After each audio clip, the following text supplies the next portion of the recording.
안녕하세요. 송은섭입니다. 기도와 응원해 주신 분께 감사합니다. 본 영상 설교는 새가족교회 주일 설교 메시지입니다. 교회 성도님들과 신앙생활의 새가족을 위한 쉬운 메시지를 전합니다. 오늘 주일 메시지 하나님의 말씀은 마태복음 3장 13절에서 17절까지이며 설교 제목은 예수님의 세례입니다. 오늘 설교에 대한 궁금함과 기대감을 가지고 메시지로 함께 들어가 보겠습니다. 주일 설교로 예수 그리스도, 복음에 대한 메시지를 전하고 있습니다. 오늘은 예수님이 세상에 오심부터 그분의 삶과 죽으심과 부활까지 전하는 30번, 30번의 메시지 중에 6번째 이야기입니다. 이 시간을 통해서 저와 여러분이 함께 성경 말씀을 깊이 알고 저와 여러분의 삶 속에서 하나님 나라 복음을 사는 은혜가 넘치기를 바랍니다. 먼저 성경을 읽겠습니다. 아랫줄 세번역 성경으로 읽어볼까요? 예수께서 세례를 받으시고 곧 물에서 올라오셨다. 그때 하늘이 열렸다. 그는 하나님의 영이 비둘기같이 내려와 자기 위에 오는 것을 보셨다. 코로나 때문에 우리 많이 힘들었습니다. 근데 코로나에 역설이 있다고 하죠. 예방수칙을 지키니까 병원 환자가 줄었다고 하네요. 예방수칙을 잘 지키니까 평소보다, 그 전의 해보다 환자가 점점 줄었다.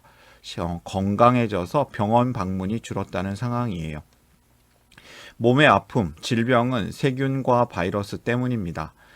몸이 아프지 않고 건강하려면 병균, 바이러스와 거리 두기를 잘하고 잘 씻기를 해야 하지 않겠습니까? 성경에서는 영혼의 죽음이 죄 때문이라고 합니다. 영혼이 건강하려면 죄를 멀리하기, 죄 씻기를 잘해야 하지 않겠습니까? 사실 사람의 능력으로는 무균의 삶, 무죄의 삶이 불가능합니다. 균이 없다, 죄가 하나도 없다, 불가능하죠. 그럼에도 건강한 삶을 누리려면 죄를 멀리하고 균을 멀리하는 것이 분명합니다. 잘 씻어야 합니다. 사람의 고통, 갈등 등 인간의 모든 문제는 죄 때문입니다. 죄의 자아 중심성, 자아 중독.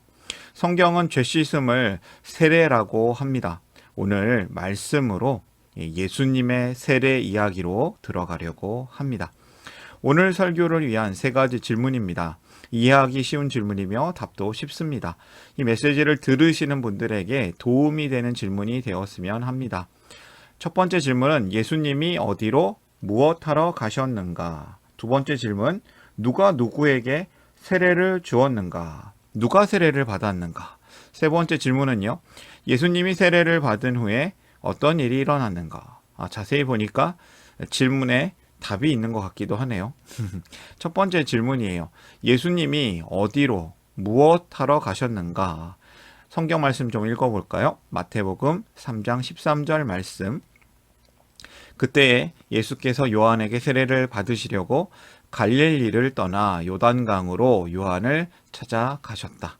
일부러 갈릴리 지역을 떠나서 요한이 있는 지역으로 일부러 찾아가신 것이죠. 예수님이 세례 받으시는 것은 아주 의도적인 행동입니다. 예수님은 세례를 받으시려고 요단강에 있는 요한을 찾아가셨습니다. 이 요한이 누굽니까? 지난주 설교를 참고하시기를 바랍니다. 이렇게 설교에 대해서 간접 광고? 설교 다시 들어보시라고 권합니다. 세례 요한의 모습입니다. 세례 요한이 요단강에서 많은 사람들에게 세례를 주고 있었죠. 그때 바리새인과 사두개인들은 혼났습니다. 근데 세례 요한의 반응이 좀 이상해요. 그러나 요한은 내가 선생님께 세례를 받아야 할 터인데 선생님께서 내게 오셨습니까? 하고 말하면서 말립니다. 예수님이 오히려 나아오니까 요한은 요한 선생님께서 저에게 세례를 주셔야 되는데 어째서 제가 선생님한테 세례를 드려야 하죠? 거꾸로 된 거 아닙니까? 이렇게 얘기하고 있죠. 예수님께서 세례 요한에게 세례를 받으시려고 한 사실은 예수님의 겸손의 모습을 우리가 살펴볼 수 있는 것이죠. 내가 세례를 받아야 할 텐데 거꾸로 선생님이 나오셨네. 이러한 모습 가운데 저는 첫 번째 교훈을 얻습니다. 겸손하신 예수님, 겸손의 예수님을 따르라. 겸손의 예수님을 따르라. 예수님은 겸손한 마음으로 하시고 서로 다른 이들을 소중하게 여기시는 사역을 하셨습니다. 자기를 남보다 아주 낮게 만드시고 다른 사람을 자기보다 높게 여기신 것이죠. 선생님, 제가 세례를 받아야 될 텐데 선생님이 어째서 저한테 세례를 받으십니까? 이런 마음이 들 때가 있는 것이죠. 두 번째 질문입니다. 누가 누구에게 세례를 주었는가? 마태복음 3장 15절, 16절 중간 부분까지 읽어볼까요?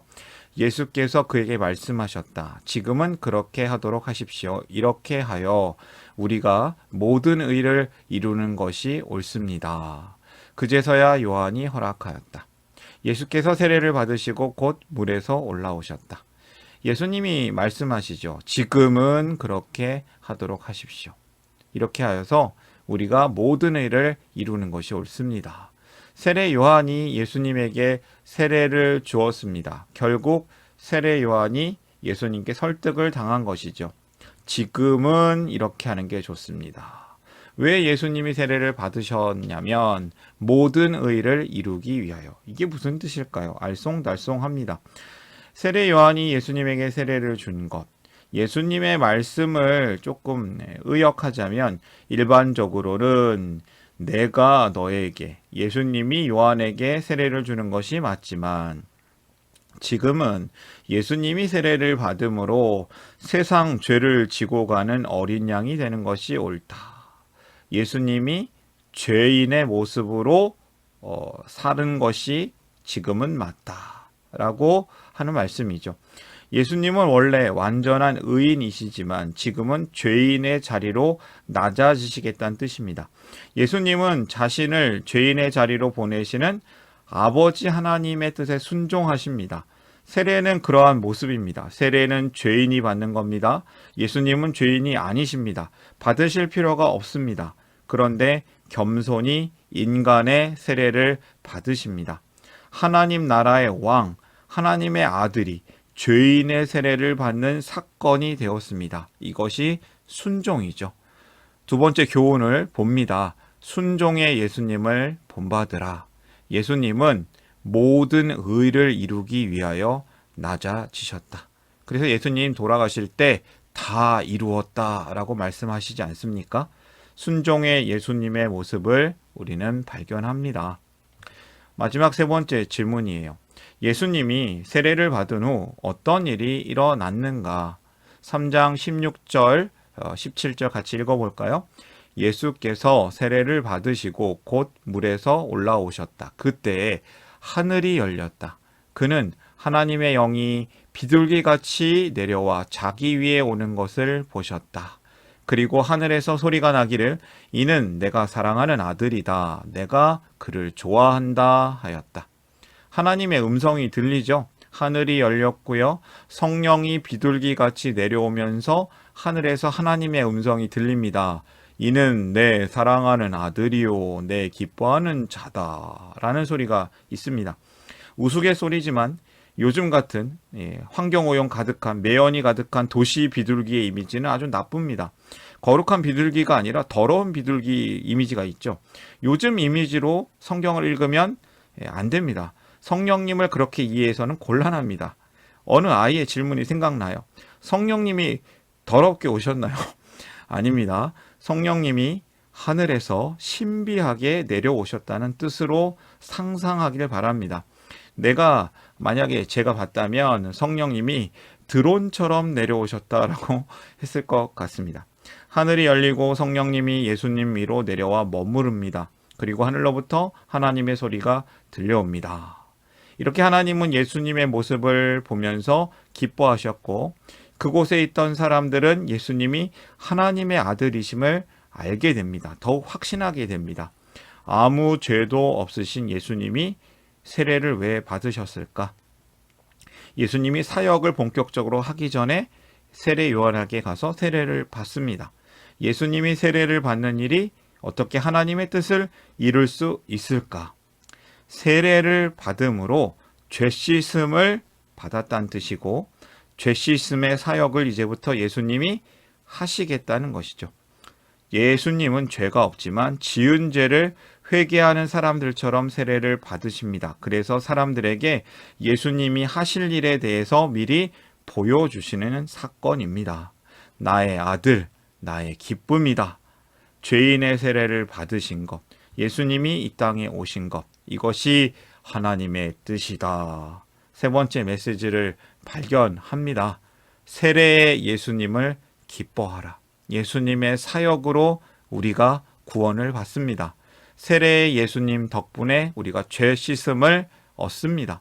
하나님께서 예수님을 통해 우리의 죄를 씻어 줍니다.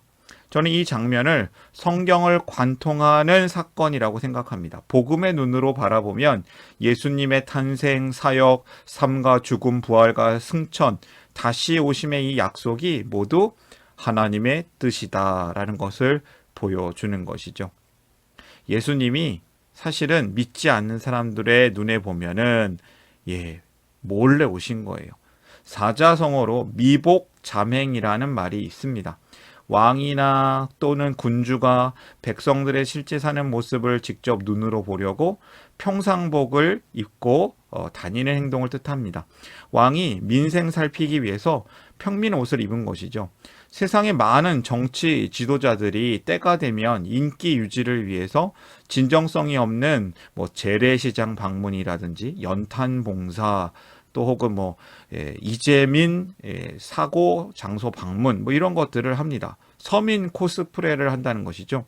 그들의 행동은 대부분 일회성인데다가 깊이 파보면은 심지어 상처가 되는 막말까지 나옵니다. 그런데 예수님은 그런 일회성이 아닙니다. 그냥 사람으로 오신 거예요. 진짜 사람으로 오셨고 나중에는 죽기까지 하시죠. 예수님이 사람으로 오신 것은 생색내기 홍보용이 아니셨습니다. 왕이신 그분은 죄인으로 죽으러 오셨습니다. 완전히 낮아지셨습니다. 하나님이신 예수님께서 인간을 사랑하는 마음으로 완전히 똑같이 인간이 되셨고 죄인이 되십니다. 죄 씻음의 세례를 보여주십니다. 여러분, 이 예수님, 하나님의 사랑을 아십니까? 그 하나님의 사랑, 그 사랑이 느껴지십니까? 이는 내 사랑하는 아들이요, 내 기뻐하는 자다라고 하늘에서 들려지는 이 소리는 예수님이 세례를 받는 것이 하나님의 뜻임을, 하나님의 사랑임을 보여줍니다. 사랑이 육심이 되어, 사랑이 사람이 되어, 예수 그리스도, 하나님의 말씀이 육신이 되셨고 하나님의 사랑이 사람이 되셨습니다. 그분이 예수님이십니다. 오늘의 메시지를 정리하겠습니다.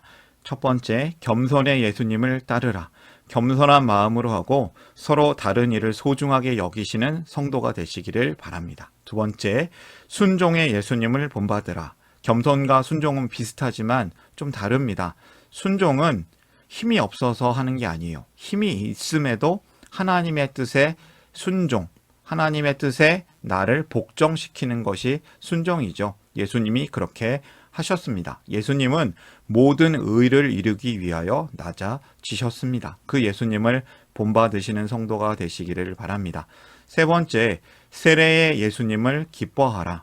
예수님이 우리의 죄를 씻어 주십니다. 하나님께서 예수님을 통해 우리의 죄를 씻어 주십니다. 하나님이 기뻐하시는 예수님, 우리도 그 예수님을 기뻐합니다.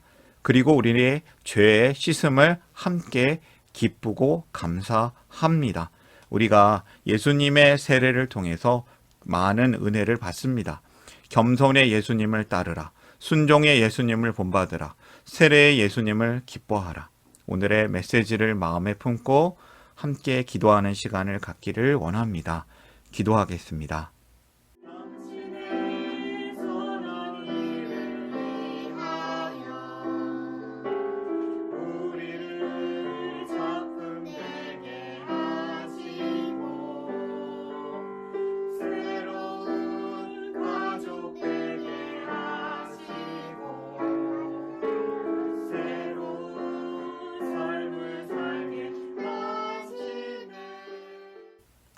사랑의 하나님 아버지, 예수님의 세례를 통하여서 우리에게 많은 은혜를 주심을 감사합니다. 겸손의 예수님을 따르길 원합니다. 순종의 예수님을 본받길 원합니다. 세례의 예수님을 하나님과 함께 기뻐하길 원합니다. 우리를 위하여 우리를 살리시려고 이 세례의 사역에 순종하시는 예수님과 함께 살아나고 함께 살아내고 예수님과 함께 다른 이들을 살려내는 복의 통로로 살게 하여 주시옵소서. 예수님의 이름으로 기도합니다. 아멘.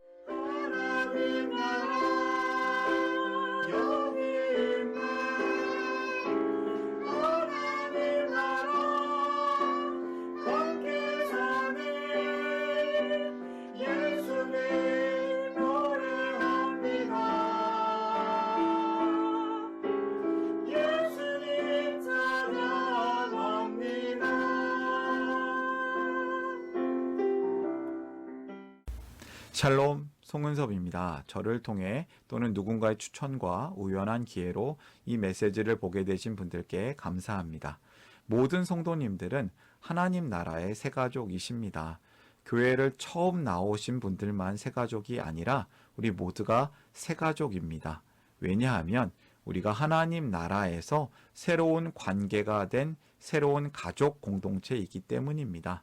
본 설교는 새가족교회 공동체 새가족과 후원자를 위한 메시지이며 기독교를 잠시 떠났거나 새롭게 시작하시는 분들을 위한 쉬운 메시지이기도 합니다. 혹시 새가족교회의 가족, 새가족 또는 후원자가 되기를 원하시는 분들은 이메일로 카카오톡 아이디로 연락을 주시면 감사하겠습니다. 오늘의 메시지 하나님의 은혜가 넘치시기를 바랍니다. 사랑합니다. 축복합니다.